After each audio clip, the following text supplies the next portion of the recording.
Vinicius the man to stop for Simeone in the Madrid derby. There is only one thing more surprising ahead of the first Madrid derby of the season than the fact that Real Madrid are 10 points clear of the reigning champions Atletico Madrid, and that's Vinicius's status as the fixture's most important player. The Brazilian's position was unclear in the summer. Carlo Ancelotti respects seniority, and in his first 2 games back in charge it was Gareth Bale and Eden Hazard alongside Karim Benzema. But the 21-year-old started the 3rd match in and hasn't been dropped since. Benzema's fitness ahead of the game at the Santiago Bernabeu will be doubted until kickoff, but it speaks volumes for Vinicius's season that whether or not the Frenchman starts is not Diego Simeone's biggest concern. He needs to stop La Liga's player of the season so far. The Brazilian was even asked about his chances of being 2022's Ballon d'Or winner in the build-up to the derby. "I have a lot of work to do before that can happen," came back the reply. His 12 goals in all competitions this season have him just behind Benzema, who has 17, and his dazzling displays have made him every bit as important.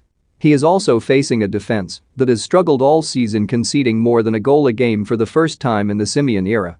It's true that Madrid have conceded 15 goals and Atletico's record is only 1 goal worse, but Madrid have scored 10 goals more than Simeone's side. They are not prolific, they never have been, and the brilliant defense has always been the counterpoint to that.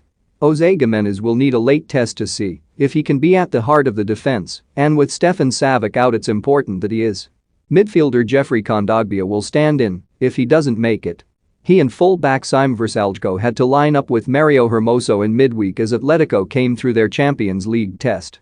Courtois, Carvajal, Militao, Alaba, Mendy, Modric, Casemiro, Cruz, Rodrigo, Jovic, Vinicius, Oblak, Llorente, Felipe, Kondogbia, Hermoso, Correa, De Paul, Koke, Carrasco, Griezmann, Suarez. That's a million miles from the sort of rearguard Simeone wants to field, and he will be slightly happier to be able to welcome Felipe, who was suspended against Porto.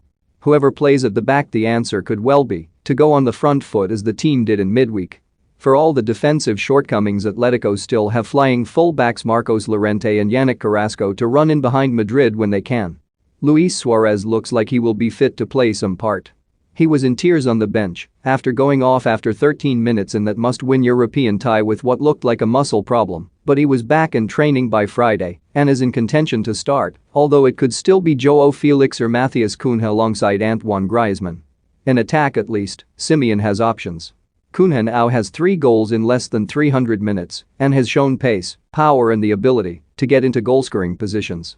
If Real Madrid are without Benzema, then they will turn to Luka Jovic. He came on last weekend for the injured Benzema and managed an assist and a goal. Under Zinedine Zidane he got few chances and was sent out on loan back to Eintracht Frankfurt in last winter's window. If Zidane had been on the bench against Real Sociedad, he would probably have turned to Marco Asensio or Eden Hazard when Benzema broke down. Instead, Ancelotti gave Jovic his chance, and he did not disappoint. For both the Belgian and the Spaniard, the future at Madrid looks difficult. Asensio has started 4 games and Hazard 7.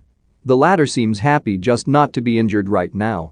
But for Asensio, he feels that at 25 he should now be first choice. "It's too soon to talk about my future," he said this week.